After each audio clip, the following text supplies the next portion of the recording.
Good evening, Chief Prepper here. So, with the world in its current state, I really wasn't going to do a video like this, but I thought it important. I'm sure there's other people who've done them. If not, then this will be a first, but I doubt it.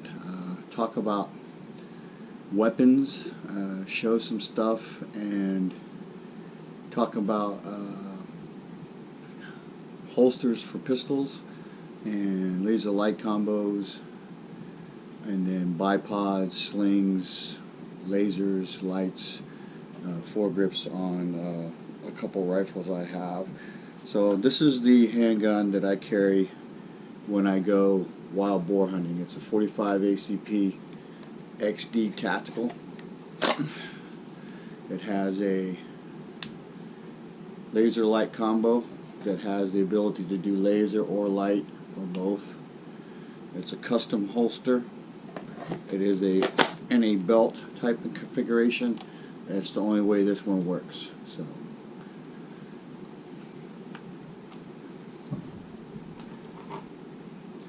this is a XD Tactical 9mm.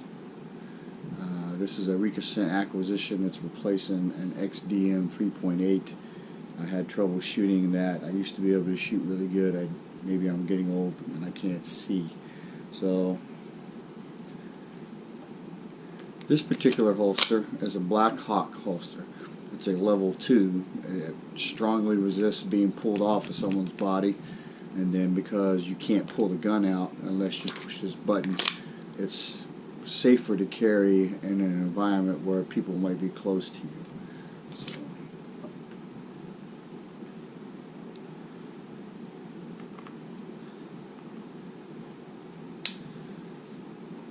This holster I had made for the XDM 3.8 that I have since sold, and then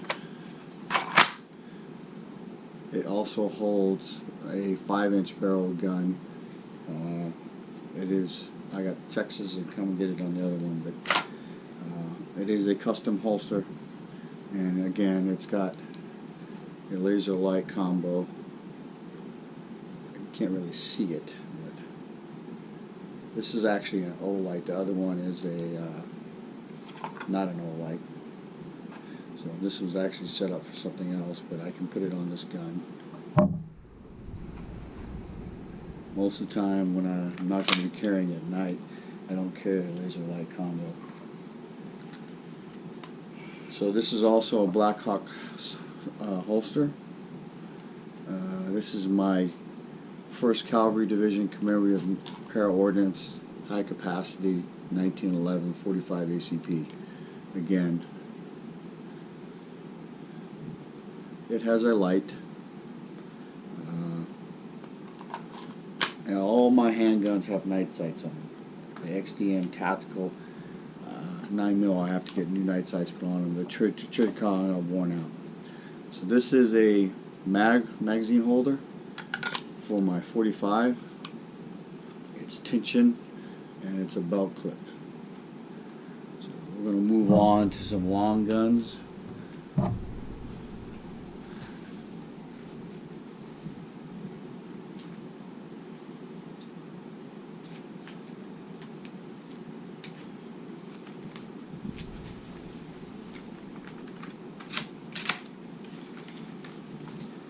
So this is not a very good view, but you can see the sling in the rifle. So most of the time, whether you're hunting or during a shift event, your ability to get your weapon up and engage a target is very important. This has a long-range hunting reticle. It's got a BDC reticle in it. It is a 4x12, I think. It's a little bit big for a 223, but it works well. This is a bipod foregrip, so it works to hold the gun into your body when you shoot it.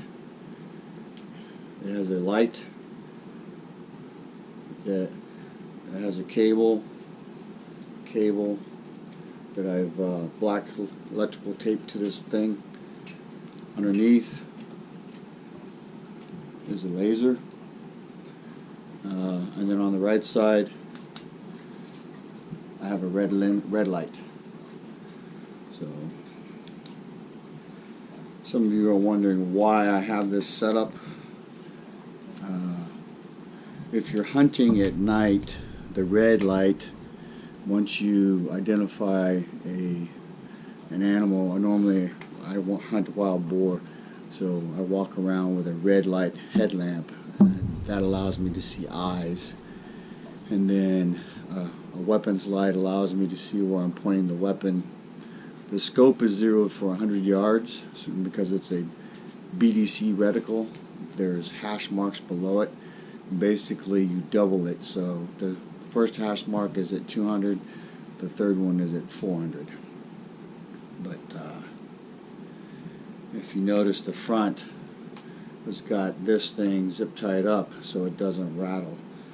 One of the things you need to do is test out all your gear. You actually need to walk around with it and police up your noise.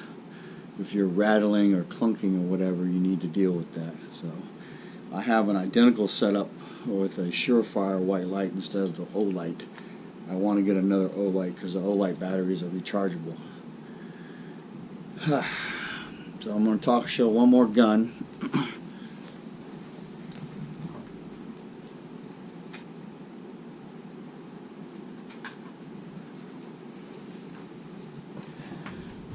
This is my Bear Killer. It's a 30-06 Savage 110 synthetic stock. It has a custom-made Picatinny rail addition. This is something that I designed. I had a machinist, gunsmith, make for me, and then I guess it was such a good design that he stole the idea and patented it. It has a Magpul bipod that swivels and turns a little bit, so you can engage targets. It has a Vortex. I think it's up to 18 power.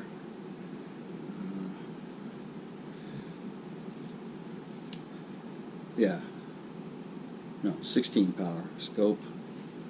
And then it has a reflective knob that you set your distance on.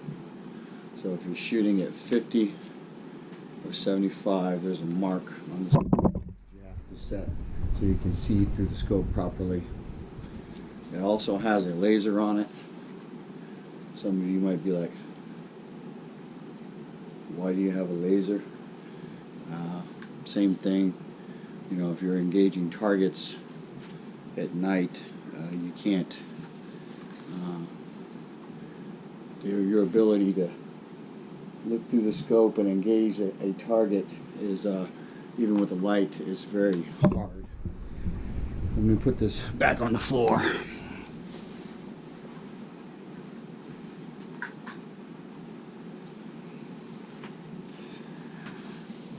So I thought it important to show all that stuff because with the police forces across the country kind of walking away, you know why.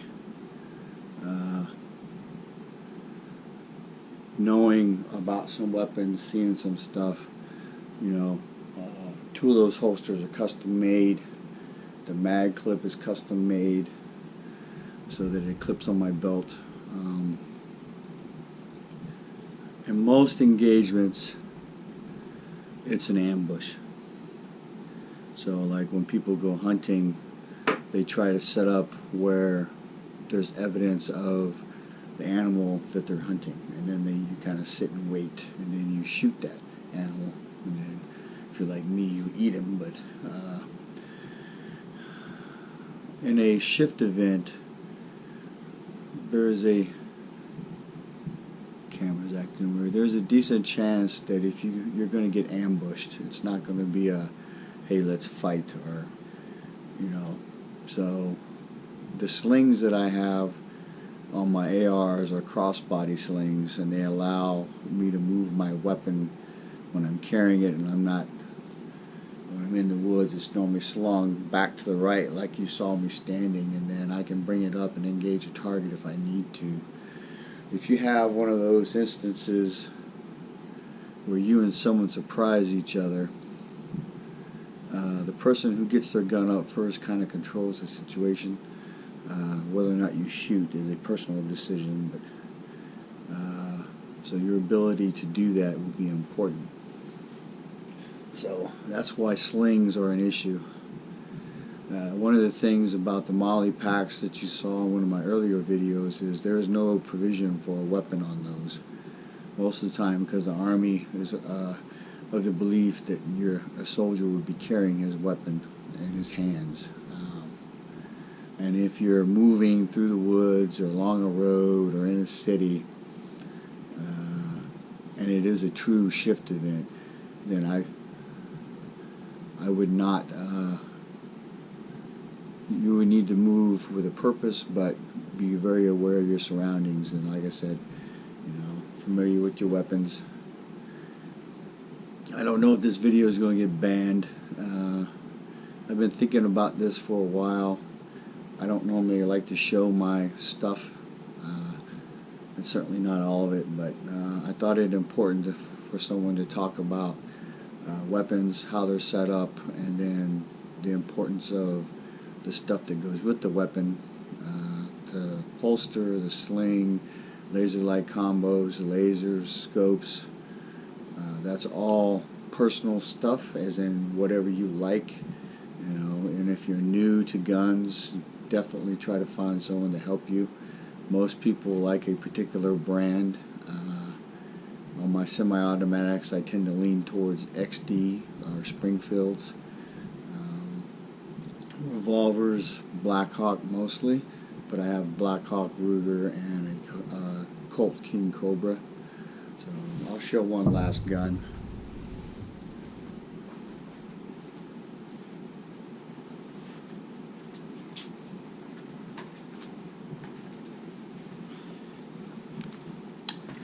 So this is an Alaskan pistol setup or rig. This is my Colt King Cobra, chambered in .357 Magnum. You can shoot .38 specials, .357 Magnums out of it, or you can get what's called shot shell, where you can take out snakes and rats with it.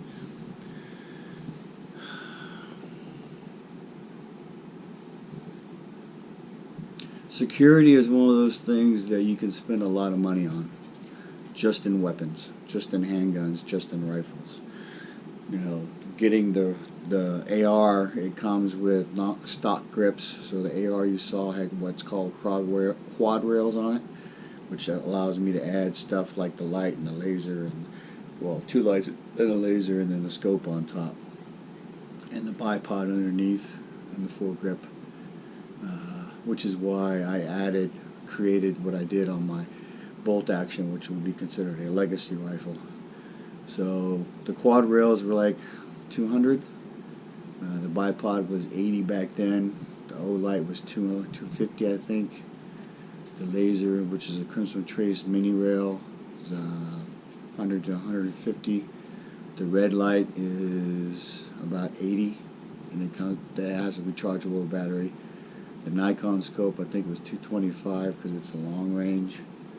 The sling was $50. The magazines are another 50 per, and then the ammo. So when I say it can get expensive, that's not no lie. Ammo's coming down in price, but the large caliber bullets, the 30-06, 308, 45-70, the bigger punching bullets are still pretty expensive. 45 ACP is not cheap. 9mm you can get for 33 cents a round. I plan to buy 500 to 1,000 more rounds. If you're looking at calibers, revolver, look at .357 Magnum, because you can shoot 38 specials out of it as well. So that's like 2 guns in one. 9mm commonality, so a lot of people have 9mm. 45 ACP, same thing. So security,